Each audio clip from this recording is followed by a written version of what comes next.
मित्रांनो, ही त्या काळातील गोष्ट आहे जेव्हा गौतम बुद्ध आपल्या शिष्यांबरोबर गावोगावी धर्माचा प्रचार करण्यासाठी भ्रमण करत असे. एकदा असेच फिरता फिरता ते एका गावामध्ये पोहोचतात. सातत्याने प्रवास केल्यामुळे त्या गावामध्ये 2 दिवस राहण्याचा ते निर्णय घेतात. ही बातमी गावामध्ये वाऱ्यासारखी पसरते की साक्षात गौतम बुद्ध आपल्या गावामध्ये 2 दिवस राहणार आहे. बुद्धांना भेटण्यासाठी गावामध्ये झुंबड उडते. अनेक लोक आपल्या आयुष्यातील समस्या घेऊन बुद्धांकडे यायचे आणि बुद्ध त्या सर्व समस्यांचे निवारण करायचे. एके दिवशी हरिदास नावाचा एक व्यक्ती आपली समस्या घेऊन त्यांच्याकडे आला. तो खूपच हताश वाटत होता. त्याच्या मनातला गोंधळ त्याच्या चेहऱ्यावर स्पष्ट दिसून येत होता. गौतम बुद्धांनी त्याची मनस्थिती समजून त्याला प्रेमाने जवळ बोलावले आणि येण्याचं कारण विचारलं. गौतम बुद्धांकडून आपुलकीचे शब्द ऐकून आधी तर हरिदास खूप रडायला लागला.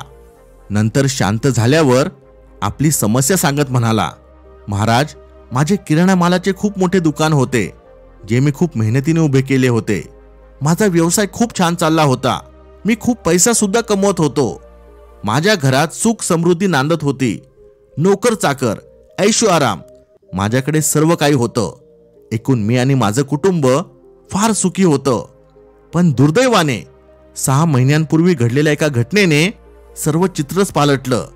आता माझी स्थिती अगदी भिकाऱ्यासारखी होऊन गेली आहे. त्या दिवशी माझ्या दुकानात भीषण आग लागली होती. आग इतकी भयानक होती की त्या आगीत माझं सर्व काही भस्मसात होऊन गेलं. व्यापाऱ्यांना द्यायला काढून ठेवलेले पैसे सुद्धा त्या आगीत जळून खाक झाले. आग लागल्याची माहिती मिळाल्यावर व्यापारी पैशांसाठी तगादा लावू लागले. आयुष्यात अशी वेळ कधीच आली नव्हती, म्हणून व्यापाऱ्यांना टाळणं जमत नव्हतं. मग घरात साठवून ठेवलेल्या संपत्तीतून अर्ध्याच्या वर संपत्ती त्यांना वाटण्यात गेली. आता उरलेले धन सुद्धा संपत आले आहे. हरिदासचे बोलणे गौतम बुद्ध शांतपणे ऐकत होते. पुढे तो म्हणाला, आज 6 महिने झाले तरी काय करायचं हे सुचत नाहीये. विचार करून करून फार त्रास होतो. मी, माझं कुटुंब अगदी राजेशाही थाटात जगत होतो आणि आज माझ्याकडे माझ्या कुटुंबाला 2 घास चांगले खाऊ घालायला सुद्धा पैसे नाहीये. जुने दिवस आठवून आठवून मन नैराश्याने भरून जातं. नैराश्यामुळे काहीच करायची इच्छा होत नाही. कोणत्याही कामात मन लागत नाहीये. कामं नीट होत नाहीये आणि मग खूप चिडचिड होते, ज्याचा परिणाम कुटुंबातील लोकांवर होतो. ज्या लोकांना मी त्यांच्या वाईट दिवसांमध्ये मदत केली होती ते मला टाळत आहे हे बघून खूप राग येतो. मन दुःखी होतं, नाराज होतं आणि संतापाने भरून जातं. भविष्यात काय होईल या विचाराने भीती वाटते, पण विचार काही केल्या थांबत नाहीये. मनात असंख्य नकारात्मक विचार सुरूच असतात जे मला स्वस्थ बसू देत नाही. माझ्यावर प्रेम करणारी माझ्या जवळची लोक सुद्धा मला कंटाळली आहेत. कधी कधी तर भलतेच विचार मनात येतात आणि स्वतःला संपून टाकण्याचंही मन करतं. कितीही प्रयत्न केला तरी जे झालं त्याला विसरता येत नाहीये. मी स्वतःचं काही बरं वाईट करून घेण्याआधीच मला लवकर काही उपाय सांगा. माझी अस्वस्थता वाढत चालली आहे. गौतम बुद्धांनी खूप संयमाने हरिदासची हकीकत ऐकली. थोडा वेळ विचार केला आणि एक स्मित हास्य दिलं. मग आपल्या शिष्याला काहीतरी आणायला सांगितलं. काही क्षणातच शिष्य पाण्याने भरलेलं एक लहानसं भांडं घेऊन आला. गौतम बुद्ध त्याच्या हातातून भांडं घेतात आणि हरिदासला विचारतात, मला सांग हरिदास, ह्या भांड्याचं वजन किती असेल? हरिदास म्हणाला, भांडं लहान आहे महाराज. नक्की किती वजन आहे हे तर मी सांगू शकत नाही, पण बघितल्यावर लक्षात येतंय की खूप जास्त वजन नसणार आहे. बुद्ध म्हणाले, बरोबर आहे, वजन कमीच आहे या भांड्याचं. म्हणजे मी हे भांडं काही क्षण हातात धरून ठेवलं तर काहीच होणार नाही, हो ना? हो महाराज, हरिदास म्हणाला. पुढे बुद्ध म्हणाले, पण मी जर हेच भांडं 1 तास धरून ठेवलं तर काय होईल? हरिदास, मग तर तुमचा हात दुखायला लागेल महाराज. बुद्ध, हो बरोबर. आणि जर मी हेच भांडं पूर्ण 1 दिवस धरून ठेवलं तर? हरिदास, ह्याने तर तुमच्या मांसपेशींमध्ये तणाव निर्माण होऊ शकतो महाराज, ज्याचा तुम्हाला जास्त त्रास होईल. बुद्ध, आणि जर मी हेच भांडं 2 दिवस असंच धरून ठेवलं तर? हरिदास, ही तर खूप वाईट परिस्थिती होऊन जाईल महाराज. मग तर तुम्हाला असहनीय त्रास होईल आणि तुमचा हात सुन्न होऊन तुम्हाला अर्धांगवायू सुद्धा होऊ शकतो. बुद्ध, तुला कळतंय ना की ही परिस्थिती किती वाईट होऊन जाईल? हरिदास, हो महाराज. बुद्ध, मग अशा परिस्थितीत मला काय करायला हवं?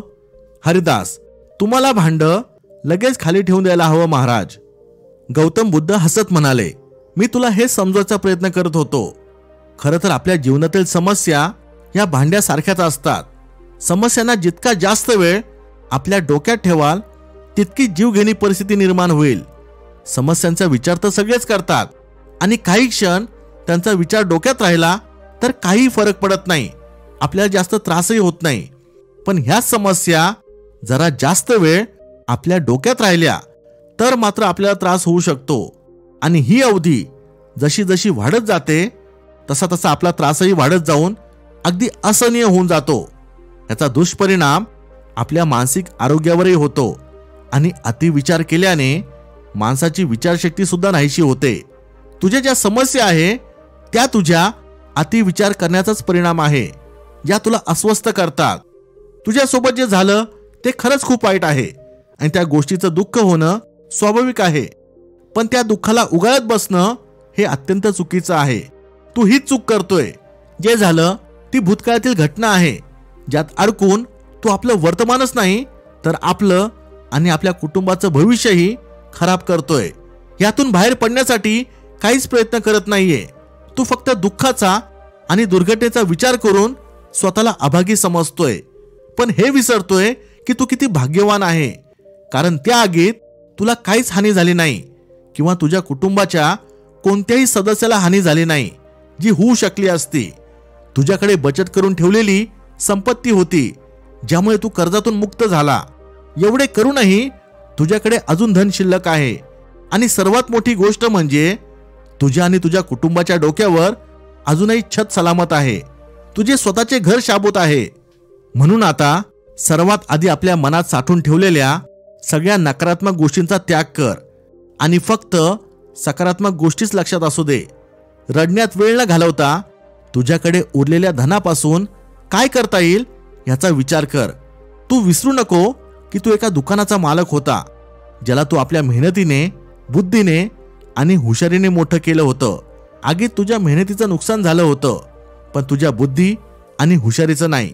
ती अजूनही तुझ्याकडेच आहे, फक्त नकारात्मक विचारांच्या जाळ्यात अडकली आहे.